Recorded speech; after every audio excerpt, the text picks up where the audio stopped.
Most people live inside a running explanation, a quiet voice that narrates what they're doing, why they're doing it, and whether it makes sense yet. This narration feels responsible. It feels intelligent. It feels like awareness. But much of the time, it's just comfort. We explain things to ourselves, not because explanation is required, but because uncertainty feels unsafe. Narration soothes that discomfort. If you can explain your next move, you feel in control of it. And if you can't, you often don't move at all.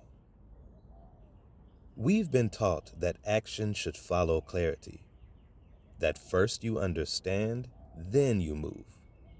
But that order is backwards for most real behavior. Clarity is not a prerequisite, it's a consequence. Children don't wait to understand language before they start speaking. You didn't learn to walk by studying balance. You moved first. Understanding followed later. Requiring clarity before action turns thinking into a gatekeeper, and gatekeepers are excellent at stopping progress while convincing you they're protecting you. Meaning takes time to assemble. It emerges from patterns, not from single decisions.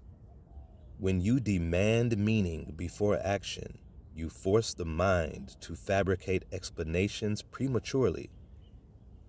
Those explanations feel convincing, but they're often inaccurate. You tell yourself stories about why something matters, why now is the right time, why this aligns with who you are. But those stories aren't guidance, they're permission slips. Action doesn't need permission, it needs motion.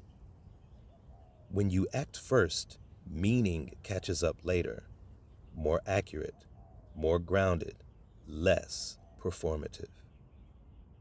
There's a kind of knowing that doesn't arrive as language. You feel it as timing, as posture, as readiness.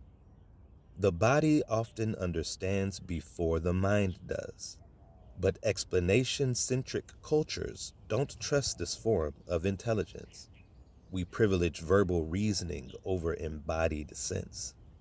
So, when you feel pulled toward an action you can't fully articulate, you hesitate.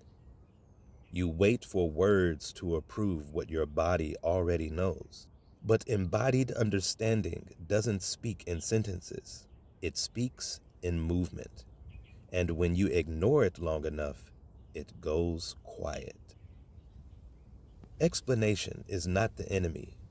Timing is the issue.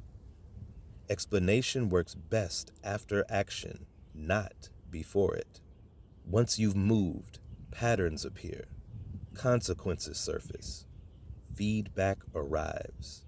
Now, explanation has something real to work with. Instead of imagining outcomes, you're interpreting experience. This is how coherence forms. Not through planning narratives, but through lived sequences. When explanation follows behavior, it clarifies instead of constraining.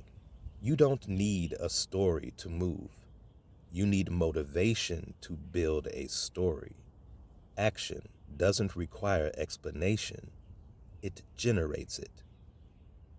The more you insist on understanding yourself before acting, the more you delay the very experiences that would create understanding. Coherence is not designed, it's revealed. Motion creates coherence, not the other way around. Act first. Let meaning arrive when it's ready.